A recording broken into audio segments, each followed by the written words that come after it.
without further ado, I'll go ahead and introduce Stephanie. So Stephanie previously was a pharmacist and left that career path to pursue food as medicine. She's extremely knowledgeable about nutrition and all related things, as well as many other topics. So I am always awestruck by her talks. So very excited for another great one. And that's all I got. So I'll hand it over to Stephanie. Thank you. Thank you, Cole. Your intros are always so flattering, so I appreciate that. Um, I'll share my screen in a second here. Hi, Ellis.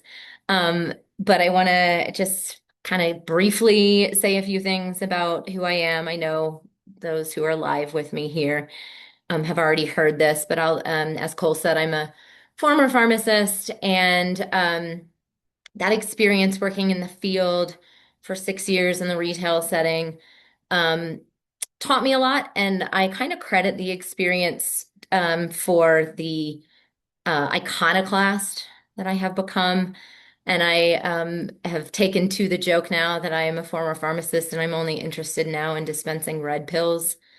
And so this is kind of where I want to take us today.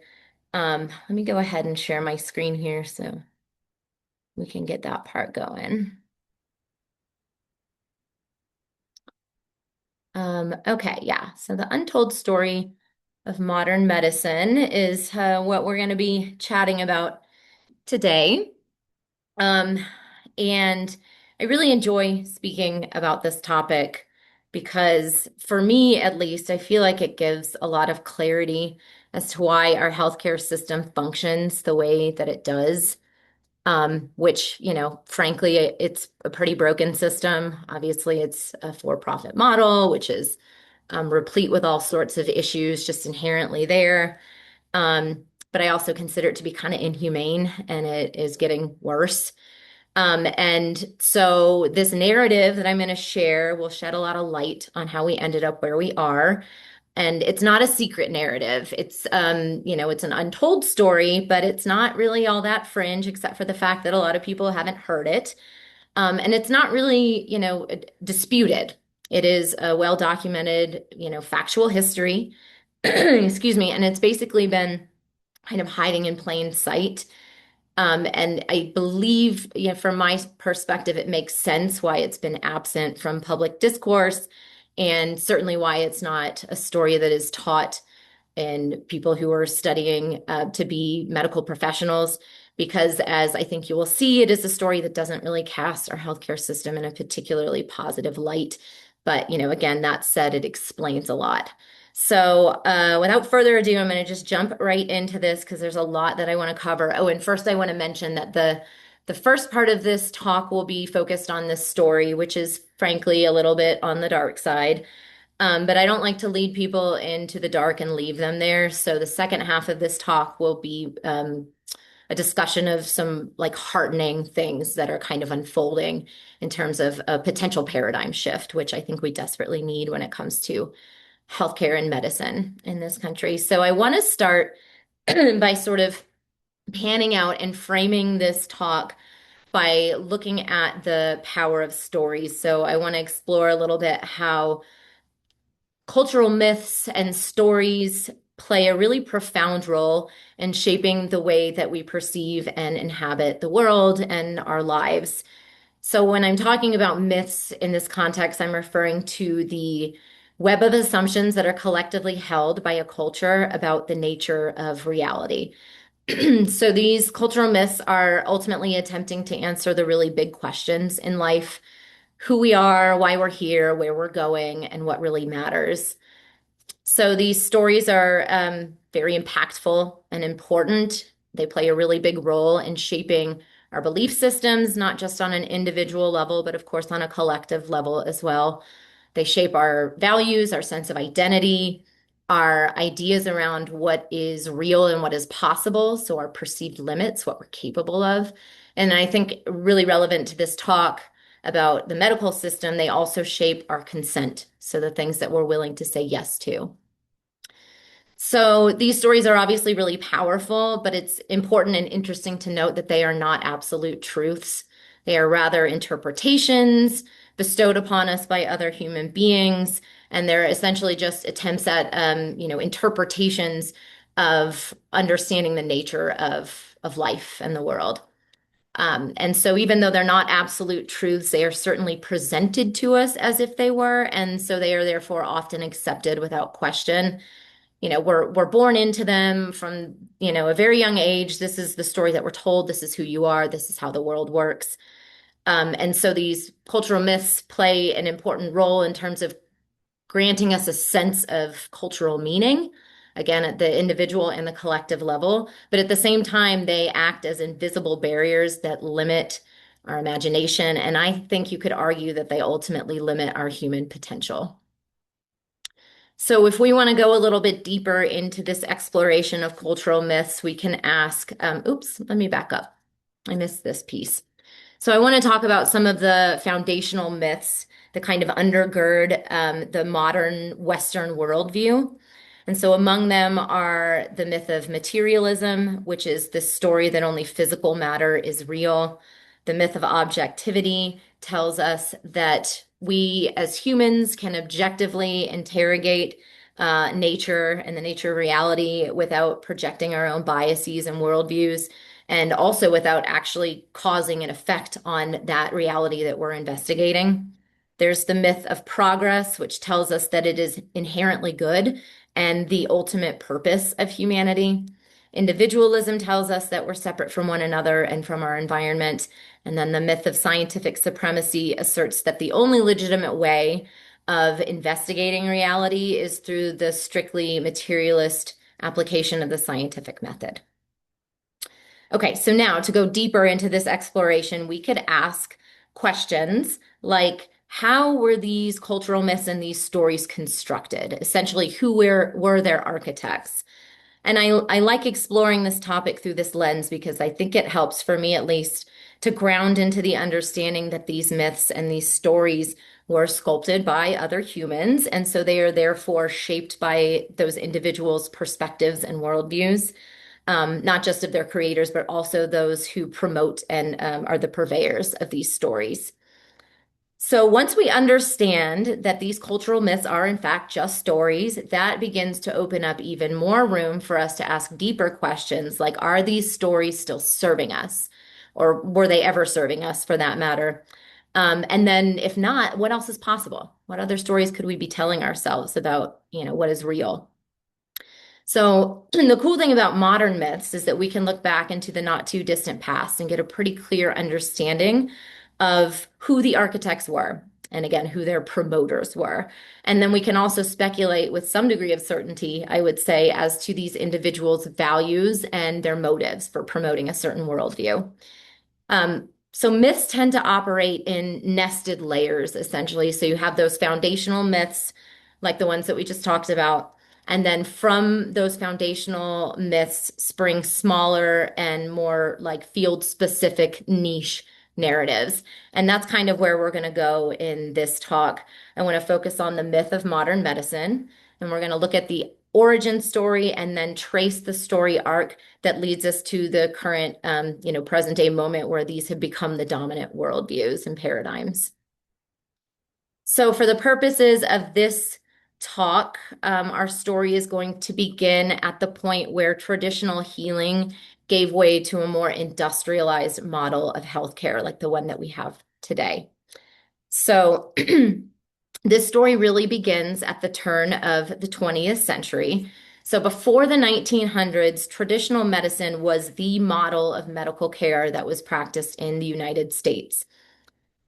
It was practiced for millennia prior to the turn of the 20th century. And rather than the science-based approach that we have in the West here today, traditional medicine was much more of an intuitive art. So it was more focused on ancestral wisdom sharing throughout the generations and from one practitioner to another. So traditional medicine is kind of an umbrella term, and within that approach to medicine were a number of different modalities like herbalism, homeopathy, naturopathy, midwifery, and various traditional indigenous medicine practices. So even though this is a pretty broad array of different approaches to medicine, all of these modalities had a few common characteristics among them. They all relied on natural, non-toxic remedies.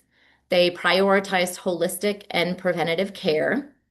Medical education was managed by privately run medical schools. So, in contrast to the system that we have today for medical education, this was more of an apprenticeship and a mentorship model of wisdom sharing. And then I think it's really important to note that traditional medicine was really quite effective. It was aligned with nature and it was refined through trial and error and keen observation by practitioners for thousands of years. And so it was and still is a very elegant and legitimate approach to healthcare. Um, it was also widely used because it was very accessible, not just financially. People weren't going into medical debt in, the 1900s and the early 1900s. Um, and it was also really accessible geographically because most small towns and little enclaves had their own local traditional medicine practitioner and healer. So it really did a great job of serving rural, working class, and minority populations because they had easy access to this medical care, again, both geographically and financially. But then we begin to see this shift towards the more industrialized model of medicine that we have today. So this is where traditional medicine, this is the point where traditional medicine was supplanted by an entirely new conception that was more rooted in materialism of what health and medicine should look like. And so this was essentially the science-based biomedical model, which was developed in the 18th and the 19th centuries in Europe by people like Louis Pasteur and Robert Koch, who developed the germ theory. Rudolf Virchow developed the cell theory of disease.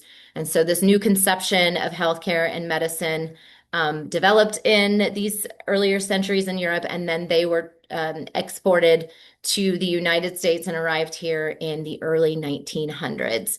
So the full-scale adoption of this new model of medicine was really driven primarily by a couple of monopolists and industrialists of the time, namely John D. Rockefeller, who is that really friendly looking guy pictured here, as well as Andrew Carnegie. I'm going to focus more on John D. Rockefeller in this story because he really is the primary protagonist. And he was, of course, the oil tycoon of Standard Oil. He was also the world's first billionaire. Adjusted for inflation in today's dollars, he would have been worth about 400 billion, which would make him the richest man in the world, still today. So, as the world's first billionaire, he had unprecedented power to shape society according to his worldviews, and that is precisely what he did. I refer to him as one of the masters of the universe because the role that this man played in sculpting the trajectory of the future really can't be overstated. But we're just going to focus on the role that he played in reshaping education, medicine, and scientific research in this country. So this shift towards this new model of medicine was really made possible through two primary strategies. The first one is the Flexner Report, and the second one is philanthrocapitalism. So we'll unpack both of those, starting with the Flexner Report, which came out in 1910. And the stated purpose of this report was to examine the curriculum, facilities, and teaching standards of US and Canadian medical schools that were operating at the time. So these were, of course, traditional medical schools. The Flexner Report was funded by the Rockefeller and the Carnegie Foundations. So this is where the billionaire influence comes into the scene. And this report was led by a man named Abraham Flexner, who's pictured here. As far as Abraham Flexner's credentials, he was an educational theorist. He wasn't a scientist or a medicine practitioner, just for the record. And the Flexner Report came to a couple of major conclusions upon examining these traditional medicine schools. The first thing that it noted was that these medical schools were deemed quote unquote unscientific. And then they were also criticized as being poorly regulated. So the Flexner Report also came along with some proposed solutions to these perceived issues. So to address the matter of medical schools being unscientific, The Flexner Report proposed a biomedical, allopathic, and science-based model, which was the one that came from Europe. And so, what this means essentially is that medicine was distilled down to the application of primarily one science, and that is biochemistry. Allopathic, of course, refers to the fact that this new system was focused on the suppression of symptoms rather than the holistic, integrative, and preventative approach of traditional medicine. And then, since it was a science-based model, this is where we see medicine become a purely materialist science. That is to say that if you can't see it, touch it, or measure it, then it isn't relevant in terms of the diagnosis or the treatment of a disease or a condition. So, to address the matter of these schools being poorly regulated, the Flexner Report proposed that medical education and the practice of medicine should be controlled by a central governing authority. And that was essentially to ensure conformity of practice. I want to point out that there are some assumptions being made by the Flexner Report, specifically that a decentralized system with a more holistic focus is somehow an inferior model. And I think that is definitely up for debate. I, in fact, would debate that pretty strongly myself. So there were a number of problems with the Flexner Report. Primarily, it was really wrought with some conflicts of interest, which are pretty glaring. So the Rockefeller Foundation, again, was one of the primary funders of this report. So Rockefeller had some skin in the game in terms of the conclusions of this report. And then there's the fact that Abraham Flexner, the report author, happened to be the brother of one Simon Flexner, who happened to be the first director of Rockefeller Institute for Medical Research. So, yeah, it gets a little dicey from an ethical perspective here. And this is pretty classic in terms of conflicts of interest, because the findings of this report directly serve the economic interests of the primary funder as well as the family of the report author. And I find these conflicts of interest to be all the more galling when we reflect on how effectively the Flexner Report was wielded as a strategic tool to expand Rockefeller's oil monopoly. And the way that that was done essentially is that then and now, the vast majority of pharmaceuticals are derived from the chemical byproducts of oil refining. And so essentially, what Rockefeller was able to do here was turn a waste product of the oil industry into quote unquote medicine. And so for me, when I reflect on that reality, it seems pretty clear that this pharmaceutical-based approach to medicine was never truly rooted in any kind of medical wisdom, but was much more about industry profit. Industry loves nothing more than a cheap input, and yeah, oil refining waste is a pretty cheap input. So we basically got off on the wrong foot from jump because this new medical model was always rooted in the drive for more profit for this industry. So there were a number of significant consequences of the Flexner Report, and I've kind of categorized them in two ways. So the first is it created some significant barriers to accessing medical care.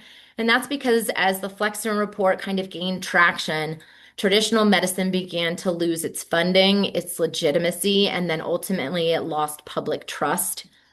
And the way that that was achieved so effectively is that there was this smear campaign that was orchestrated by the new self-anointed medical authorities that deemed that traditional medicine practices were unscientific, that they were outdated, and that they were therefore somehow unsafe after millennia of their safe and effective use.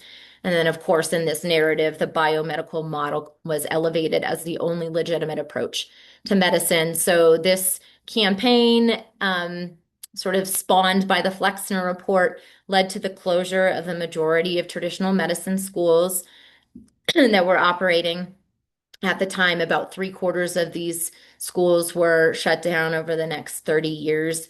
And the ones that are the individuals that were most affected by this shift were, of course, the people in those small rural minority communities. Suddenly, they didn't have access to their traditional medicine practitioners like they did before. It also created some barriers to entry for potential medicine practitioners. And that's because medical education became centralized under expensive elite universities. And in order to practice medicine in this country, you suddenly had to be properly licensed and credentialed. And so that created some very significant barriers for people who wanted to practice medicine. So, what happened here, in essence, is that these new quote unquote experts were able to redefine what real medicine was. And in so doing, they created this gatekeeping system where you could only, excuse me, practice medicine if you could afford these elite universities and that education that was now required, but also you had to play by the new rules, which was that biomedical allopathic model. So, this is where we see medicine shift from this really diverse and inclusive practice that was rooted in community to becoming the very exclusive and prestigious profession and industry that it is today. So, the Flexner Report was obviously a major catalyst in this shift away from traditional medicine and towards this new model. But philanthrocapitalism, I think, is what really helped to carry the ball across the field, so to speak. So, philanthrocapitalism is essentially what it sounds like. This is where philanthropy is blended with business investment. And the way that happens more, specifically in terms of the mechanics, is that these wealthy donors use their charitable dollars to buy influence in order to advance their ideological and financial interests. So when we look at it through this more cynical lens, it doesn't seem so much like it's about generosity. It's a lot more about business strategy. And John D. Rockefeller was the pioneer of philanthrocapitalism, and he desperately needed it. It worked out quite well for him because he had a public image issue. He was seen as a ruthless monopolist. He was pretty reviled in general. And so he used philanthrocapitalism in order to whitewash his image and successfully rebranded himself from that of a ruthless monopolist to a benevolent benefactor. And it was a very successful campaign because I think to this day, a lot of people still view all of the Rockefeller foundations as being these philanthropic organizations that are doing so much good for humanity. And I'm not saying that that's not necessarily true to some extent, but this was the origin story. So the way that this works is that the donations that are made by these wealthy industrialists, these philanthrocapitalists, are always given with strings attached. It's never free money, so to speak. And so that makes philanthrocapitalism a really amazing tool for social engineering. So, large conditional donations that are granted by these philanthrocapitalists pretty much demand that the recipients adopt their worldview to a greater or lesser extent. So, essentially, if you are a university and you are wanting some money to, do research or whatever the project is, these philanthrocapitalists will, bestow their largesse onto you, but they will also set some rules about what you're allowed to study and what you're not allowed to study and what your conclusions can be and what they're not allowed to be. We see this a lot with the pharmaceutical industry, not really allowed to publish any research that casts them in a negative light. So in this way, philanthrocapitalism is like a soft power that is used to gradually reshape institutions from the inside out. And that's what JDR was able to do with medical education. He used his donations to to encourage the recipients, these elite universities, to adopt the model that was outlined in the Flexner Report. And these elite institutions like Johns Hopkins, Harvard, and Columbia were recipients of that largesse. They, of course, adopted this new model and they became the centers of influence in modern medical education. And that is an enduring legacy. They continue to be sort of the quintessential places to study medicine to this day. So, in order to completely reshape medical education, of course, JDR had to get in and, essentially rewrite the curricula and the textbooks. So that's what ended up happening. Traditional and holistic practices were excluded from the curricula and textbooks of these medical schools, except, to be branded as being pseudoscience. And then the pharma-based model of medicine became the focus of instruction. So it's sort of the pill for all ills model. It's still taught today. I mean no disrespect when I say this, But today, the way that physicians and medical professionals are trained is that they make a diagnosis and then they reach for their prescription pad to write a prescription for the most quote unquote appropriate pharmacological intervention that is going to suppress the symptoms of the condition that their patient is reporting with. So it's a really great model if you are in the fossil fuel industry and therefore making money off the sales of pharmaceuticals. Arguably, maybe not such a great model with regard to public health and patient health outcomes. Okay, so this is where things get kind of fun.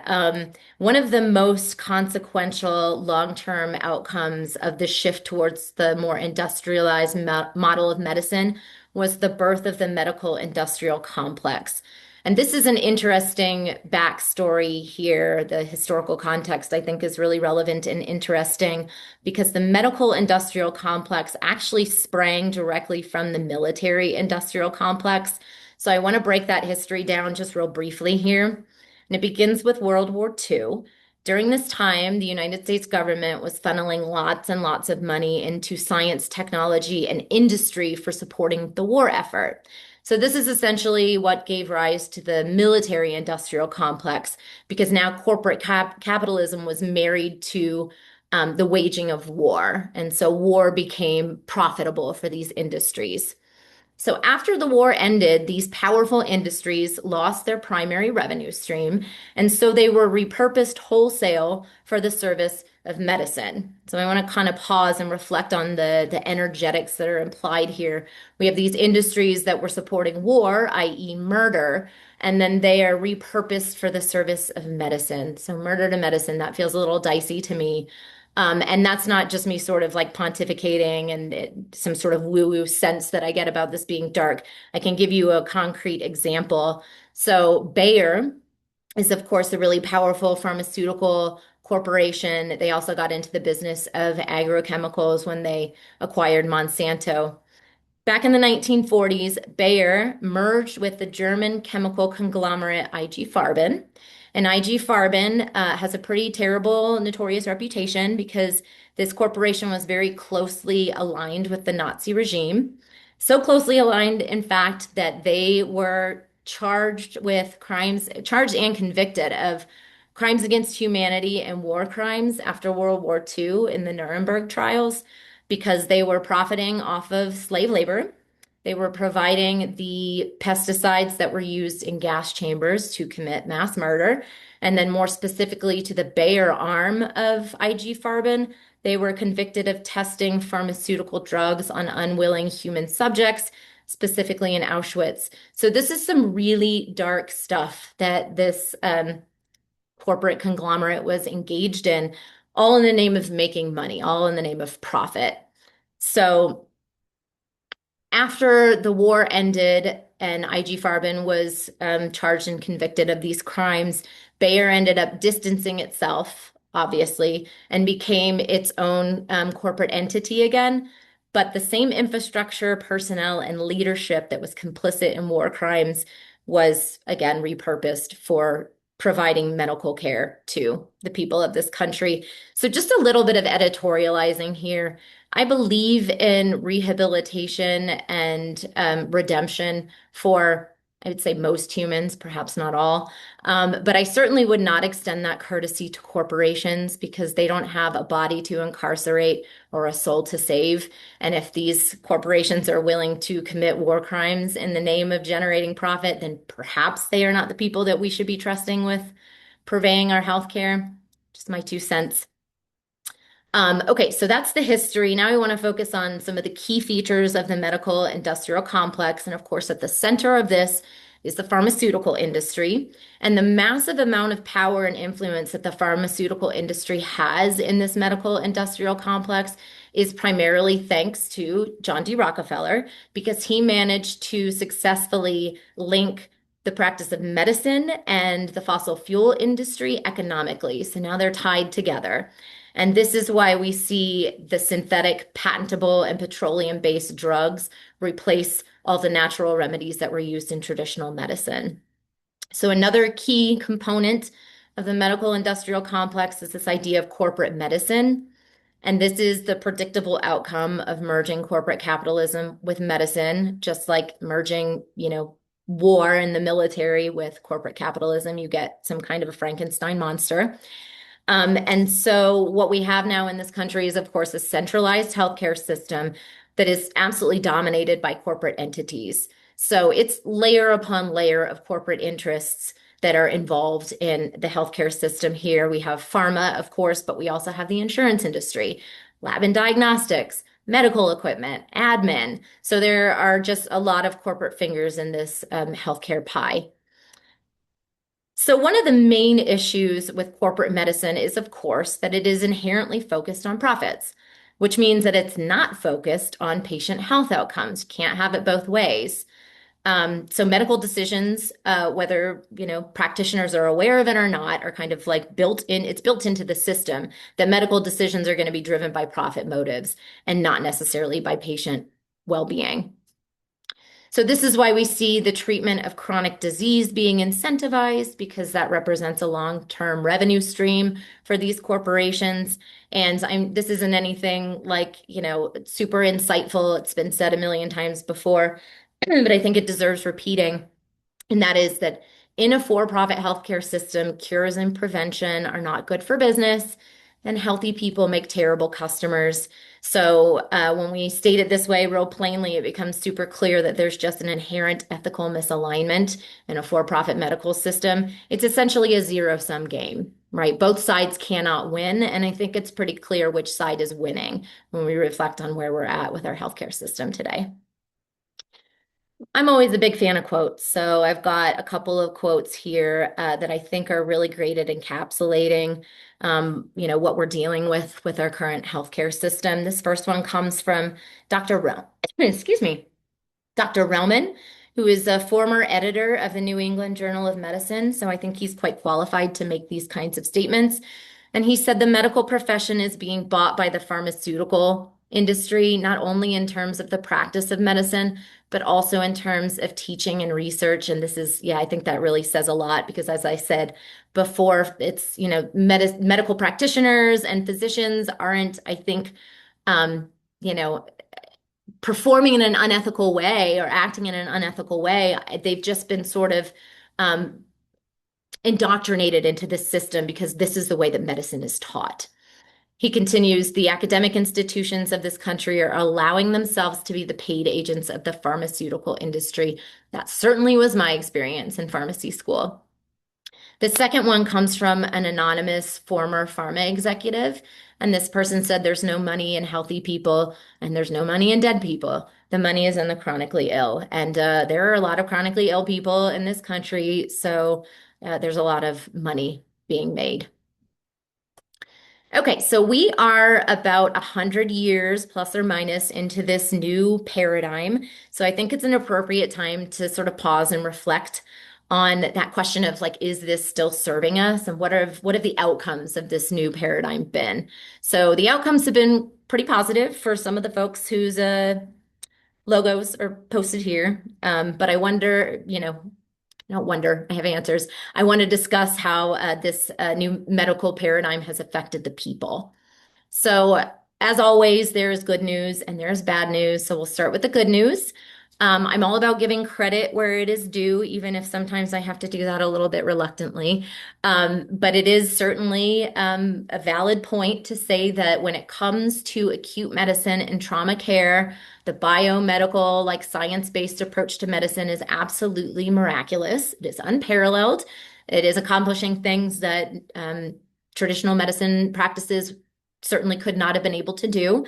If you are having a heart attack or you have a sucking chest wound, you want to be in the hallowed halls of one of these elite university teaching hospitals with a team of medical professionals who are trained in this model because they will very likely save your life.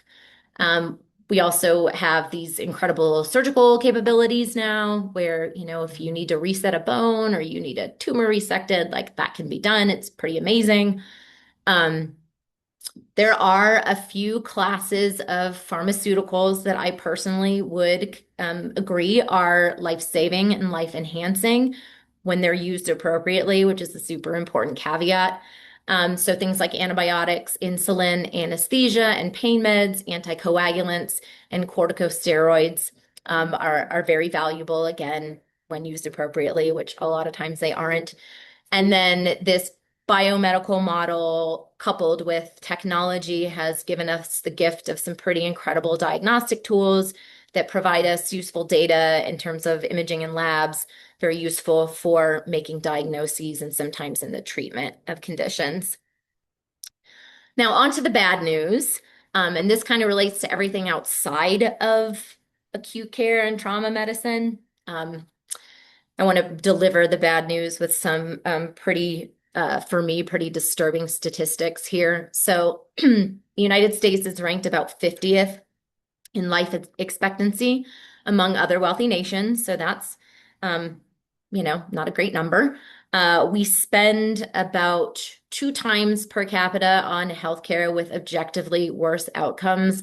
I would say we're pushing up on 3 times um, per capita, the amount spent, because as we all know, healthcare is not getting cheaper. This next one is really grim for me. Only 12% of adults are considered metabolically healthy. That is coming up real hard on single digits. Um, Over 70% of Americans are overweight, about 40% are obese. 3/4 of Americans have at least one chronic disease, which I just think is so upsetting. Um, about half of Americans take at least one prescription medication chronically, and about 37% take 5 or more. This is polypharmacy. This is, one of those things that was so upsetting for me about being a pharmacist. Once you enter into the realm of polypharmacy, things get real hairy real fast. The United States represents about 5% of the global population, and yet we fund about 75% of global pharma profits. So we are literally paying for these pretty abysmal health outcomes. So I want to take a minute to state explicitly that I don't believe that the biomedical approach to medicine is in and of itself the problem.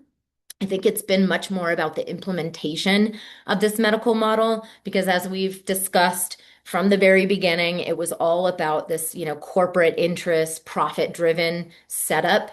And then as, all of you folks in the alternative healthcare space are aware, the dominant paradigm is that alternative therapies are just, kind of derided and dismissed, and they're certainly not covered by insurance. And so what we've essentially ended up with is a system that manages symptoms for profit instead of addressing root cause for healing. I want to take a minute to talk about this topic of iatrogenesis because I don't think that it gets enough attention, and it really ought to, in my opinion. So iatrogenesis is essentially just a really big word that refers to any time medical treatment or intervention causes harm, so injury or death. And iatrogenesis includes a lot of circumstances like medical errors, adverse drug reactions, unnecessary surgeries, hospital infections, malnutrition, and other complications that are related to medical interventions. So when we look at these numbers, we are confronted with a pretty sobering reality, and that is the fact that the medical system in this country is itself a leading cause of death. So I have some data to back that up. In 2022, the FDA released its adverse event reporting system data, which showed that there were 175,000 fatalities that year that were linked directly to drugs that were taken as prescribed. So these weren't overdoses, and these weren't people who were taking their medications inappropriately. These were people who were taking their meds exactly as their doctor told them to. So, pharmaceuticals are pretty dangerous. I think that's a safe thing for me to assert. In 2016, Johns Hopkins did a study that showed that iatrogenesis was the third leading cause of death after heart disease and cancer, killing about 250,000 people a year. And then way back in 2003, a book was published called Death by Medicine that was written by a number of researchers and physicians that ranked iatrogenesis as the number one leading cause of death, killing 784,000 people a year. That number is so much larger than the Johns Hopkins study because they were more liberal in what they included in that count. They were looking at all of those types of iatrogenesis that are listed in the first bullet point there. I also want to state here, and this is really important to keep in mind, is that as grim as this data is, these numbers are severely underreported. And that's not coming from me, that's coming directly from the FDA that admits that less than 10% of adverse drug reactions end up getting reported formally. So, as upsetting as these numbers are, they don't even come close to illustrating how bad this situation is. Okay, so as a food is medicine person, I cannot help myself. We have to take a little bit of time to talk about this topic of how food shifted from medicine to becoming a product of industry. This shift towards an industrial model of our food systems happened in parallel to the industrialization of medicine. So, not surprisingly, Standard Oil's greasy fingerprints are all over this one as well, because Rockefeller was also able to successfully economically link agriculture to the fossil fuel industry. And this is what led to the rise of the corporate, chemical, and technological model of farming that dominates global food systems today. So this has been exported across the planet. So this story is very similar to the story of industrialized medicine, not surprisingly, same players, same kind of storyline. So post-World War II, those same wartime industries that were repurposed for the service of medicine were also repurposed for the service of industrialized agriculture. And again, there's some dark energetics there. I'll give you some examples. Ammonium nitrate was primarily used during wartime to make explosives. After the war ended, ammonium nitrate became one of the principal ingredients in synthetic fertilizers. Nerve agents like sarin gas were the inspiration for the organophosphate pesticides. And then again, similarly, the waste products of oil refining were also repurposed for agrochemicals, but not just agrochemicals, but also ingredients that are added directly to the food supply, like preservatives and artificial food dyes. Every single artificial food dye is a petroleum derivative. And again, that's added to ultra processed foods. So it becomes pretty clear to me, at least, that our industrial food system was never built upon any kind of nutritional principles, but rather, once again, it was all about industry profit. And of course, this has had a very significant negative effect on public health. So again, another similarity, we have the corporate medical model. We also have a corporate food monopoly in this country where there are about 5 corporations that control the food supply from seed to shelf. So every aspect of it. So they're producing agrochemicals, farming machinery, they're handling food processing, food additives, distribution, and packaging. So one of the main issues or one of the main issues with an industrial food system and this corporate model is that industrial agriculture relies almost entirely on cheap, high yield commodity crops. So in this country, it's the big three: corn, soy, and wheat. Corn and soy are, of course, genetically modified. So thank you so much, Bayer. And then wheat has its own set of issues. There's the blood sugar element of it, which I won't get into, but I want to mention that another major issue with wheat, especially that which is cultivated in this country, is that there's this practice now where wheat producers on this industrial scale will spray glyphosate or Roundup directly onto wheat about 2 weeks before it's harvested. It's used as a desiccant because it essentially kills the wheat crop and then it dries consistently, and the industry experiences less product loss. And the issue here, one of the primary issues, is that the mechanism of action of glyphosate is that of a broad spectrum antibiotic. So every time somebody eats wheat that is conventionally cultivated in this country, they're getting a dose of antibiotics, which is absolutely devastating to the gut microbiome and human health and planetary health and all the rest. Um, so another issue with this industrial model of our food system is that small scale producers pretty much can't compete and they get squashed. And that has led ultimately to a plummeting in whole food diversity that is available to people in this country. We humans evolved to eat hundreds of different edible plants, but in this country now we're down to about 15, and the vast majority of those are consumed in their ultra processed forms. And then one other thing I want to share that's I find to be pretty alarming is that 80% of the farm acreage in this country is devoted to the cultivation of these three commodity crops. And the vast majority of those crop yields are not used to feed humans, but rather to support factory farming, industrial animal agriculture, which is just an abhorrent and disgusting practice. And then it's also used for industrial uses like biofuels, i.e., ethanol. So, stated another way, 80% of the farm acreage in this country isn't even being used to feed humans. So what we've ended up here with is a profit-driven feedback loop where our industrial food system causes illness, and then the medical industrial complex is there to treat those illnesses, and these industries end up profiting on both sides. So pretty dark. Okay, I want to switch gears now. I want to move us from the darkness into the light.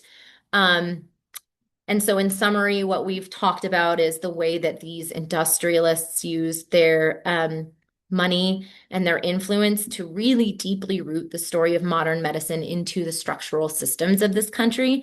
But they also managed at the same time to really effectively reinforce the broader materialist myths about who we are and what we're capable of essentially. And the story that we're being sold by this model is a pretty disempowering one, especially with regard to health and medicine, because essentially the message is if modern medicine can't fix you, then you are out of luck. So you can learn how to live with your condition and the side effects of the pharmaceuticals that you will be taking for the rest of your life, or worst case scenario, you go home and you get your affairs in order.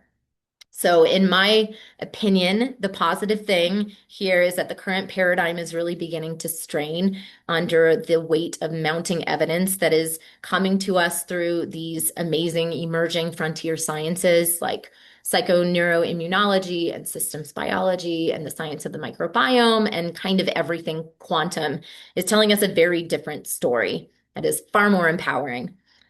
So even though the evidence is mounting and this new paradigm is really starting to come into form, it certainly is not a widely discussed or accepted model. And it's definitely not what's being taught in mainstream academic institutions. And that makes a lot of sense because, paradigm shifts don't happen rapidly. Science advances one funeral at a time. And in the case of new perspectives on health and medicine, this is going to take a minute. It's going to be a protracted process because this new story that's coming to us from these frontier sciences is directly challenging the assumptions upon which some of the most powerful systems and industries have been built. So this old paradigm is certainly not going to go quietly into the night when there's so much financial interest in keeping it afloat. So, on a more heartening note, I have this quote from Buckminster Fuller that I really like. That is, you never change things by fighting the existing reality. To change something, build a new model that makes the existing model obsolete. And I think that's kind of exactly what's happening with these frontier sciences. I think they're offering us the possibility of a new model that will allow us to leave this old one behind, which I consider to be a good thing. So for the rest of the time that we have together, I want to do a side-by-side comparison of these competing paradigms. So we'll look at the dominant status quo story that we're living in right now, and we'll contrast that to these alternative stories that are coming to us through these emerging sciences. And I like this part. I consider it to be like the light part because these alternative stories are far more empowering and they're providing a lot of evidence that's pointing to the fact that we have this innate healing capacity, this inner healing wisdom and intelligence, and that we as individuals and collectively as a society have a great deal of agency to support that inner intelligence. So I want to start by looking at the competing paradigms of classical Newtonian biology versus quantum biology. So our current model of classic Newtonian biology tells us that the body is a machine that is made of separate and disparate parts that are operating in isolation from one another and from the environment. And this, very materialist approach is all about reductionism. And so there's this idea that we can unlock the secrets of life and our biology if we just break things into smaller and smaller parts. And this is reflected in the fact that in our medical system, we have so many specialties and subspecialties, neurology, cardiology, immunology, psychology. Um, and I think ultimately what this is showing us is there is a lack of sort of holistic understanding. This model supposes that there is a linear causality or a direct cause and effect relationship that governs all aspects of biology, all biological processes. So, stated another way, that's the idea that if you make a change in A, you're going to get a specific and predictable change in B. And this is kind of the whole premise of pharmacological interventions. Create this drug that's supposed to target this one receptor that will elicit a change in the target organ. And then all of the other changes that happen in the body are considered side effects, when really and truly they're still part of the direct effect of the drug. So, health, according to this model, is about fixing broken parts with your typical Western medical interventions of drugs or surgery. And the message, therefore, that we're being given is that we as humans are passive bystanders in our health with regard to our health, and we're dependent on external experts to fix our malfunctions in order for us to heal. The alternative story here is that of quantum biology. And in this model, the body is viewed as a holistic and interconnected system. So the body, the mind, and the environment are all in this constant relationship, and they're operating essentially as an inseparable and interactive whole. The boundaries between self and other sort of begin to dissolve in this model, and it becomes more of just this unified field of interaction. This model supposes that there is a nonlinear causality that governs biological processes. So if you were to make a change in A, what you would get is a widespread and unpredictable effect that ripples throughout the entire system or the whole organism. Healing, according to this model, is about restoring internal balance and coherence within the organism. So, coherence in this context is about the orderly and synchronized alignment of the various aspects of the system or the various parts so that it allows for a harmonious and free flow of information and energy throughout the system. The message of this model is that the body, rather than being a machine, is a dynamic and intelligent and self-regulating system that is entirely enmeshed in its environment, which means that it is also affected by its environment. And that is both the external and the internal environment that has an effect. I think the quantum biology model is superior in a lot of ways, but I think one of the most intriguing ways is that it offers us a framework to understand the things that Newtonian biology can't explain, specifically the idea of medical anomalies. Um, they are acknowledged as phenomena that occur, within the context of Newtonian biology, but they are not focused on. They're kind of just considered outliers. And, there's a shrugging of the shoulders essentially because this model can't explain it. But the quantum biology model actually makes space for understanding those phenomena. Okay, on to the contrast of genetic determinism versus environmental determinism. So, our current paradigm is that of genetic determinism, which tells us that our DNA acts as our master blueprint. It is the thing that controls all aspects of our biology. So, not just our physical attributes, but our personality traits, as well as our susceptibility to disease, is all encoded in our DNA. There's this sort of idea that's known as the central dogma of biology, which is really kind of a core principle of genetic determinism. And that suggests that there is a very rigid and inescapable one-way flow of genetic information through biological systems. And it goes from DNA to RNA to protein. So in this central dogma, it's DNA that is basically containing all of the instructions, and there's really no breaking free from that, according to this model. I just want to point out that one of the biggest pitfalls of genetic determinism is that it overlooks and pretty much completely dismisses the role that environment plays in determining our health outcomes. So, healing, according to this model, is about managing your inherited defects through your typical medical interventions, drugs, and surgery. And the message there is that there's a primacy of DNA and our genes in terms of dictating this kind of, or wielding this authority over who we are and what we will become. So our genes are essentially seen as our destiny, and they behave as a fixed and unchangeable variable. And so there's this idea of like a biological inevitability. And this perspective, this worldview, is very fatalistic and disempowering, I think, even on its surface, because what it tells us is that the die is cast at birth, and you're either a winner or a loser in the genetic lottery, and there's not a whole lot you can do about it.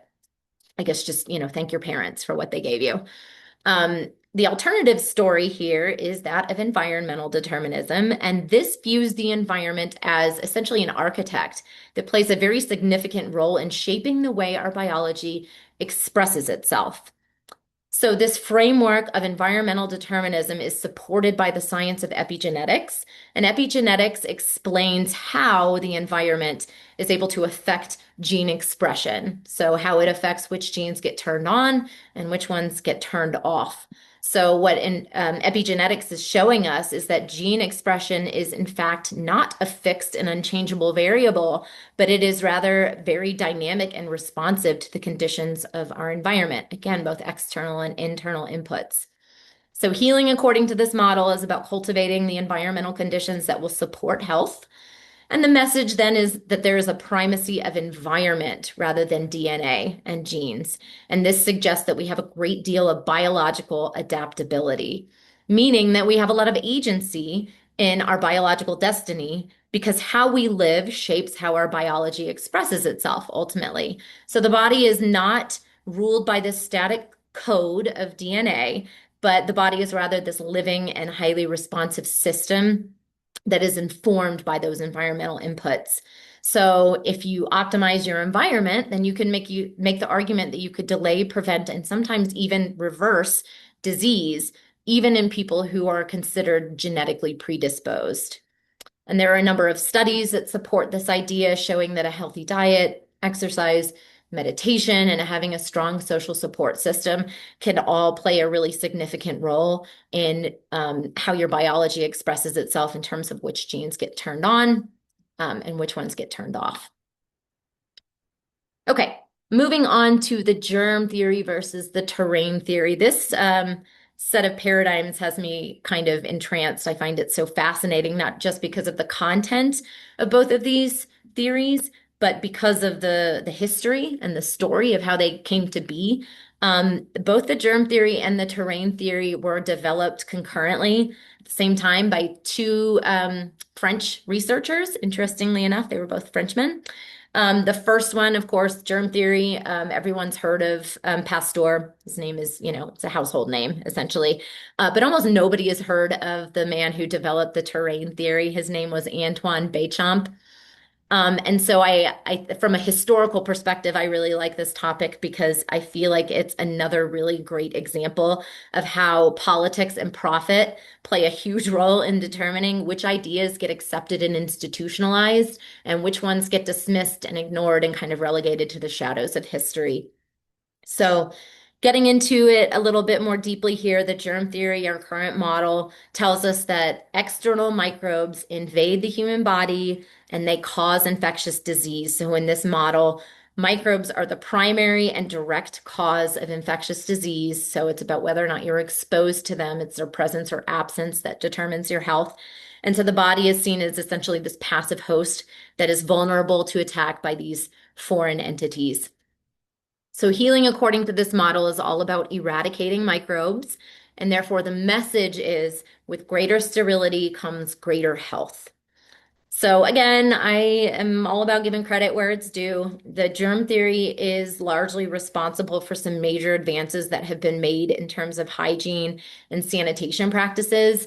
And then antibiotics kind of spring from this worldview, and they also sort of reinforce an aspect of the validity of this perspective. But because the germ theory has been so, I would say, overly enthusiastically embraced and implemented, there's like massive amount of sort of certainty and zeal around this theory. It has led to a lot of unintended consequences. So primary among them is the indiscriminate and, excessive use of antibiotics. Associated with that is this sort of fear of microbes that's been ingrained into all of us, especially in the Western world. We have this obsession with sterility. And there is evidence that obsession with sterility has actually led to a dysfunction in the immune system. The Western world, generally, the population has a greater incidence of asthma and allergies, which is a sign of an imbalanced immune system. So it has had some adverse effects on our immunity. And then at a systems level, this all out sort of attack on all microbial life has led to some very significant ecological imbalances that are very problematic, not just for human health, but for planetary health. So the alternative story here, oh, I want to say one more thing about the germ theory. What we're able to sort of reflect on now, hundreds of years since the germ theory was first developed, is that it ultimately this theory is oversimplified and it's also outdated. So since the 18th century, believe it or not, a lot of new information has come in that is showing us that there is a much more complex, nuanced, and vital role that microorganisms play in our health. And so that brings me to the terrain theory, which tells us that it is the state of the body's internal terrain or its internal environment that ultimately determines an individual's susceptibility to succumbing to an infectious disease. So this model, it has the perspective more that illness is arising when the body's terrain is weakened or compromised, and that microbes are not the primary cause of infectious disease, that they're not actually inherently pathogenic. So, healing, according to this model, is all about supporting the overall resilience of the host. So, these are all of the practices that we're all very familiar with. If you want to tend to your internal terrain, you look at your nutrition, you look at your detoxification system, you manage your stress, all those things that help keep us healthy and resilient are really the message here in how to heal, according to the terrain theory. Um, so the idea that's being expressed here by the terrain theory is that health is determined by the state of the internal terrain and not by the presence of germs in and of themselves. So again, a weakened terrain is what allows these microorganisms to act in a way that is opportunistic. And when we have a balanced internal ecosystem, then natural resistance to infection is what organically arises. And microbes in this model are seen as essential cohabitants whose behavior is really just a reflection of the habitat that they find themselves in. So a microorganism can act in a beneficial way depending on what's going on in our internal environment, or if things are out of balance with that internal terrain, they can begin to act in a way that is more opportunistic and can lead to disease. So this perspective aligns a lot more nicely with the information that's coming from the microbiome science, which is oh so fascinating. I'm going to take just a few minutes to talk about it because I just think it's so fascinating. So when we talk about the microbiome, we can think about this as essentially the ecosystem that resides within us. Um, when you look at the number of cells that are in and on the human body, you'll find that 90% of them, give or take, are microbial and only 10% of those cells are human. So we are 10% human based on this metric. Gets even weirder when we look at genes because then we're outnumbered like 360 to 1, which means that there is 360 times the amount of genetic information that is microbial in origin versus human in origin. So for me, when I look at these numbers, I'm like, okay, I think it's accurate to say that we humans are hybrid creatures that are genetically less than 1% human. That has all sorts of weird philosophical implications from where I'm sitting in terms of like who's steering the ship. What about autonomy? Like what's actually going on? Perhaps we're not as autonomous and independent as we would like to believe that we are. Another way of looking at this is that we humans are these really sophisticated carrying cases for this complex microorganism ecosystem that resides within us. So, all higher life forms are the descendants of microbes. They were here long before us, they will be here long after. And so, we necessarily ended up co evolving right alongside them. And so, we have developed a very deeply symbiotic relationship with microorganisms. It could be so deeply connected that that relationship even exists on a cellular level. There's this theory called the endosymbiotic theory that posits that our mitochondria, the organelles in all of our cells that produce energy, could actually be ancient bacteria that entered into a symbiotic relationship with early eukaryotic cells. So we could be that deeply connected with microorganisms.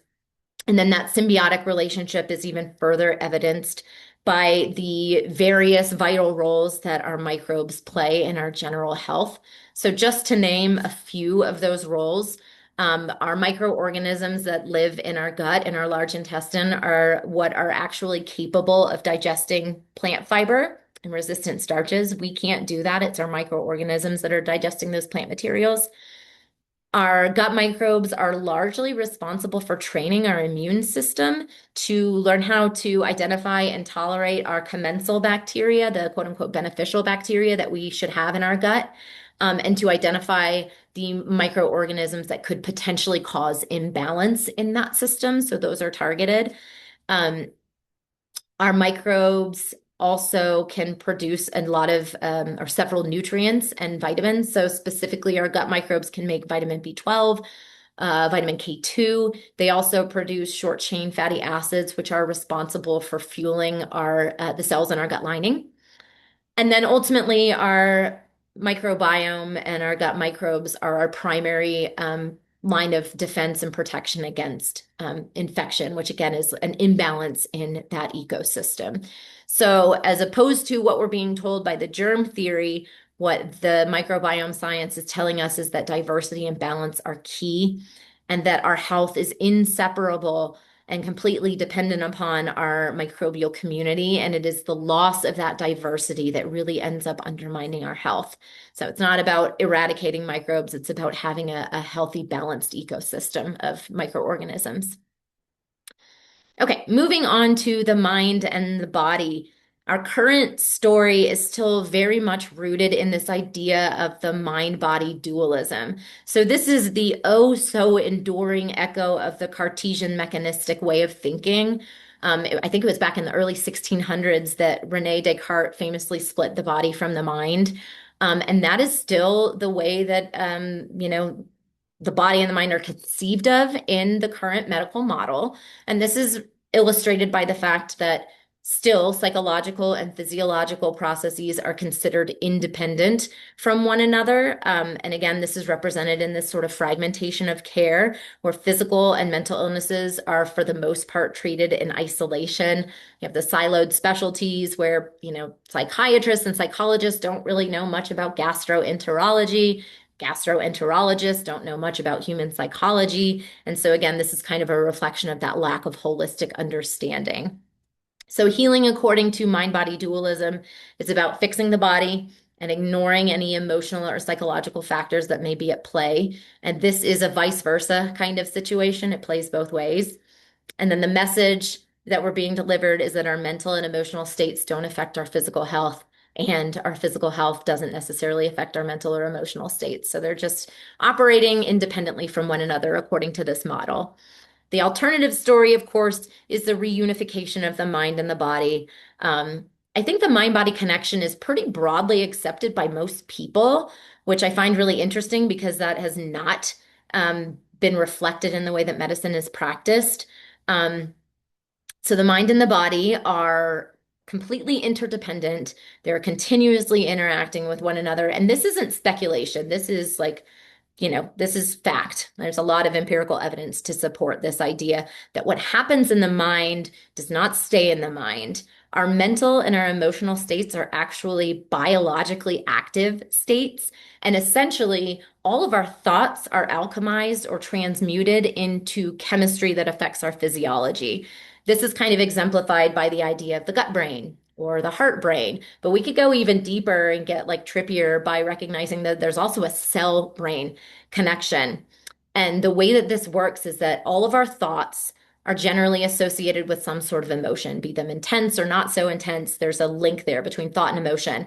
And emotions will produce chemical messengers that are biologically active and will elicit a cellular response. So when you think about it this way, and this is where it gets really psychedelic and trippy for me. Every single cell in our body is actually listening to every single thought that we have. So, all the more reason to sort of become conscious of our unconscious thoughts because our body is listening. Healing, according to this model, is about addressing the physical, emotional, and mental factors that are happening with an individual in order to bring them into a better state of balance. And the message here is that the mind has a profound influence on our physical health. And again, vice versa. These two are connected. So I want to go just a little bit deeper into this topic of the mind-body connection, because I think it just gets so fascinating. Um, so I've stolen the title of this slide from a book of the same title by Bruce Lipton, which, if you haven't read The Biology of Belief, I highly recommend it. It is pretty mind-blowing, paradigm-shifting stuff.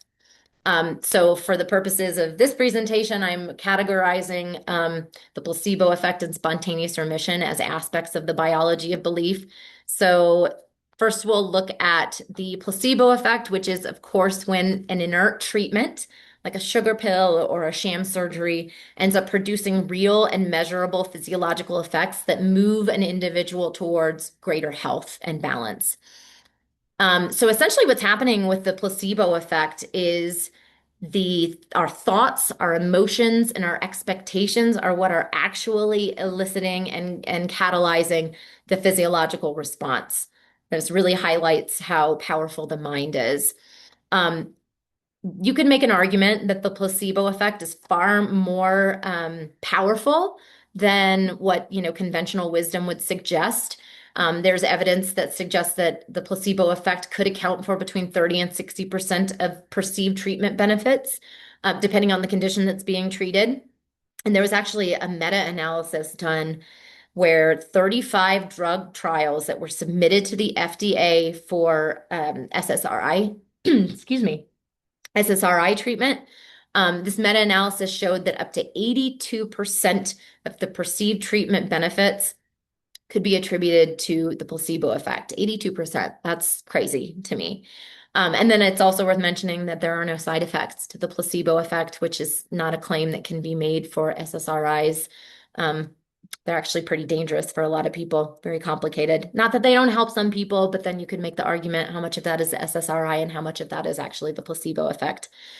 So pharma, of course, treats the placebo effect as noise that needs to be controlled. It's essentially a nuisance. And this makes perfect sense because again, the sole purpose of the pharmaceutical industry is to make profits, and understanding the power that the mind has to heal the body is potentially really terrible for business. So that's how the placebo effect is essentially treated in our current medical model. The nocebo effect is essentially the shadow side of the placebo effect, and this is where negative beliefs or warnings that are given to a patient from their provider could actually worsen their symptoms, their conditions, or could lead to new side effects. So this is seen really commonly with patients who have cancer and are going to receive chemotherapy. If they're told that their particular cocktail can cause severe nausea, a lot of times these people report that they get nauseated in the car on the way to their very first visit before they even receive their chemotherapy. So it's like an anticipatory arising of symptoms. I want to take a second to talk about medical hexing because this is one of those things that kind of makes me worked up and angry. I'll just admit that. I consider medical hexing to be one of the most insidious aspects of the nocebo effect, primarily because it's such a systemic aspect of the way that medicine is practiced these days. So medical hexing is essentially when a negative prognosis becomes a self-fulfilling prophecy for a patient. And this makes perfect sense to me.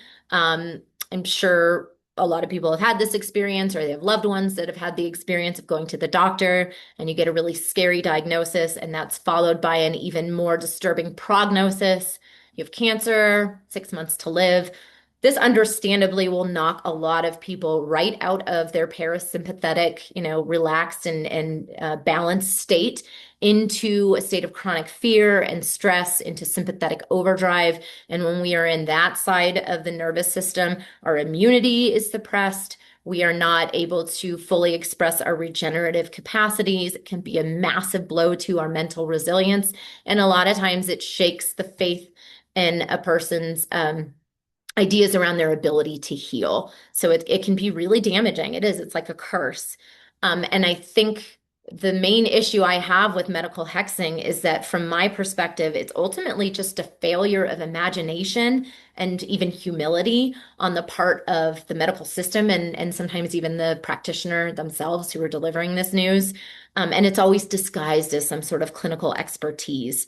So it's kind of akin to medical gaslighting in a lot of ways.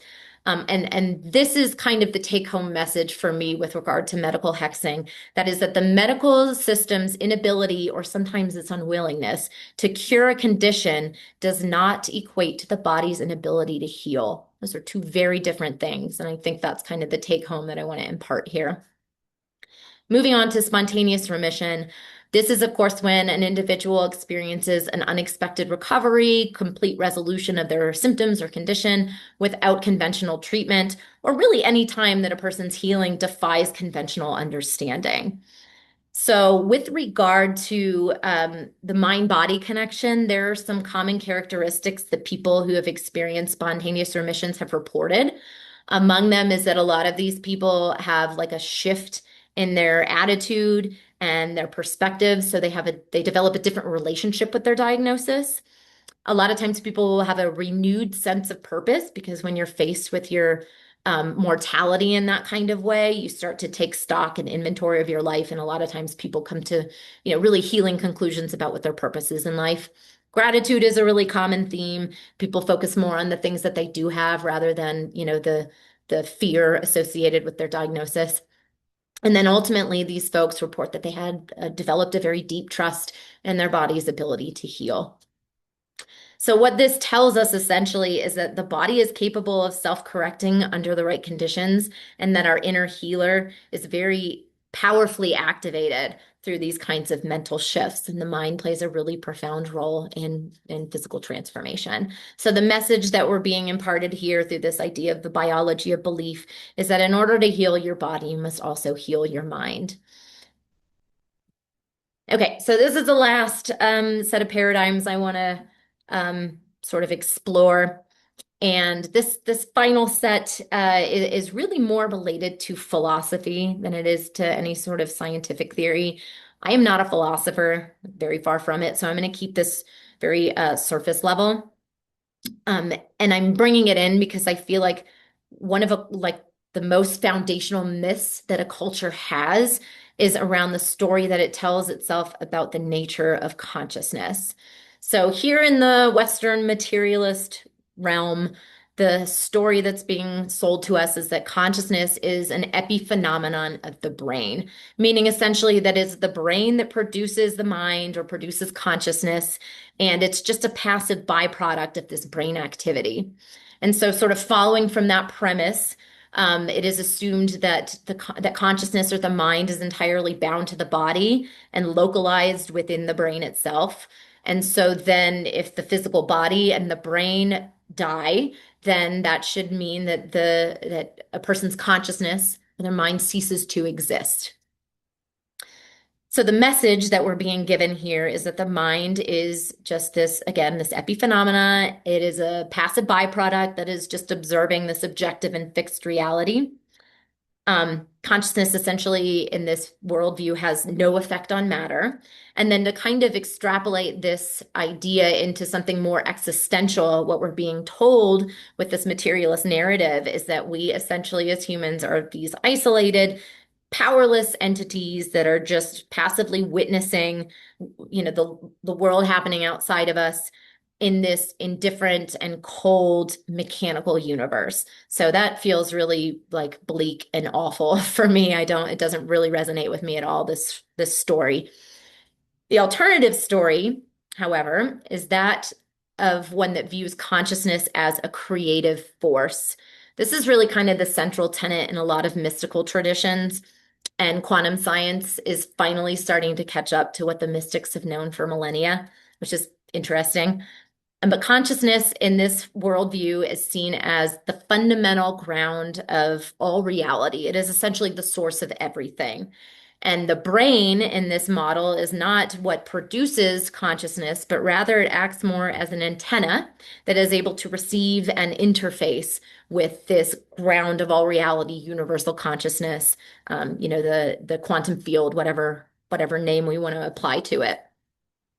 So, based on these assumptions, we can state, according to this model, that consciousness and the mind are not, in fact, confined to the brain, but they are entirely non-local and extends well beyond the body, essentially being infinitely expansive in some understanding, right, in some way. This idea of the of consciousness not being confined to the brain is supported by pretty much every type of psi phenomena, telepathy, precognition, clairvoyance, or remote viewing. If you haven't listened to the telepathy tapes, the Your podcast, body I is highly still. recommend. Upper What? body still. Yep, Right I when the highly knees recommend that back. you do. It looks like Lorna, if you Maybe could it's mute too high yourself. for you both. We got some sound coming in. Thank you. Um, Yeah, so telepathy tapes, amazing, very convincing, very compelling. Telepathy seems to be a real thing. And then, what I also find is really funny is that we're told by a lot of, authorities on the matter that these psi phenomena are essentially, pseudoscience.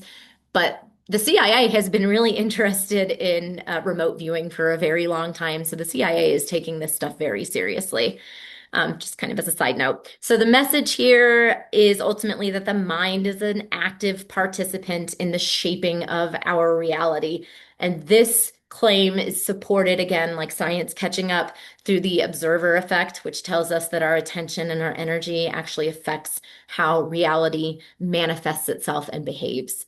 So, again, from an existential perspective, humans, according to this worldview, are co creators, and we are living in a conscious, intelligent, and arguably a loving universe, which for me feels a lot nicer to believe. I like that story far more. So, I want to close things here, first of all, by thanking you all for, accompanying me on this journey.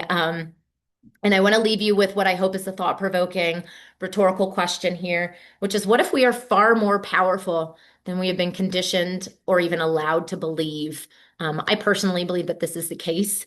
Um, and there's all this new evidence that's coming from these emerging sciences that I think ultimately is inviting us to expand our understanding of how reality really operates. And it's inviting us into this opportunity to reconsider what we believe to be true, what stories we want to tell ourselves about health, healing, and who we are as human beings. And again, when we understand the power of stories, then that often grants us the ability to step outside of the ones that we've been born into and begin to imagine and rewrite new ones that feel far more empowering with regard to who we truly are.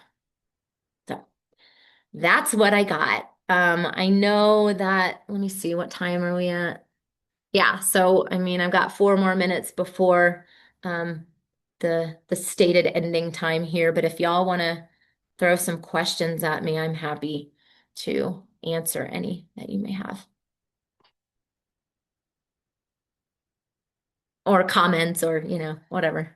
Or nothing is fine too. I feel like I'm gonna have to like integrate this for a while, like little pieces by piece. I feel like you really brought that together at the end there and made me like hopeful. But I just love that thought of like how powerful we are and like are the stories that we're in paradigms we're living in actually supporting that.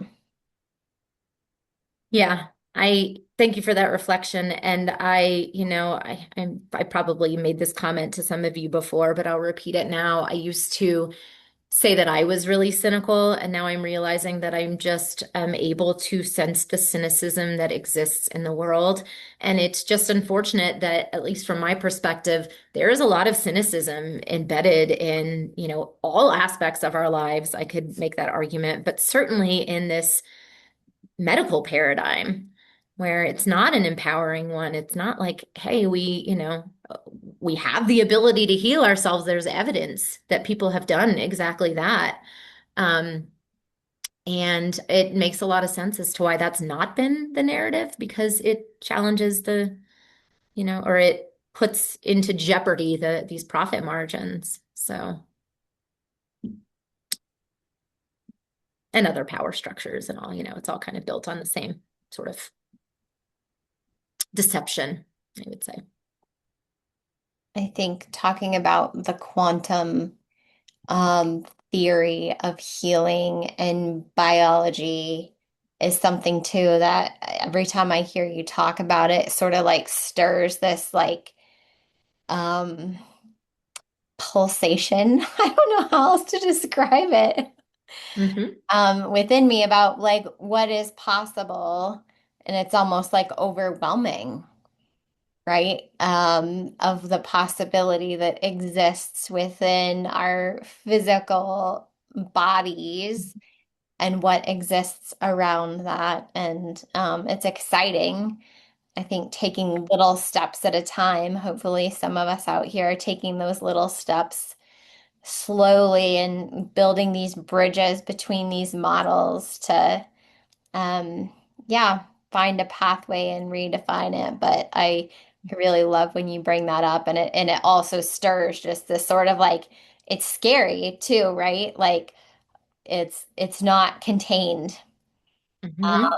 And we don't have anything to sort of put it in a box yet or figure it all the way out. Hmm. But yeah. Yeah. Yeah. I mean, it's a part of the mystery. And I think certainly in the Western world, we're trained to want to be able to explain and understand everything. And like, I just personally don't know that we're ever going to be able to. Like, we can experience it. But I think that's still kind of different than an intellectual knowing. It's a deeper kind of knowing. I I'm a deep believer in this quantum realm of healing because of some experiences that I've had in doing these Joe Dispenza retreats that I've done, where I have heard firsthand accounts of people healing themselves from stage 4 cancer and, being bound to a wheelchair because of their MS, like just through meditating, just through opening their heart and opening themselves to love. And I know it's woo-woo, but I think it's also really grounded in science, like opening themselves up to a higher frequency that, aligns or taps into this regenerative healing capacity. Um, it's very compelling stuff.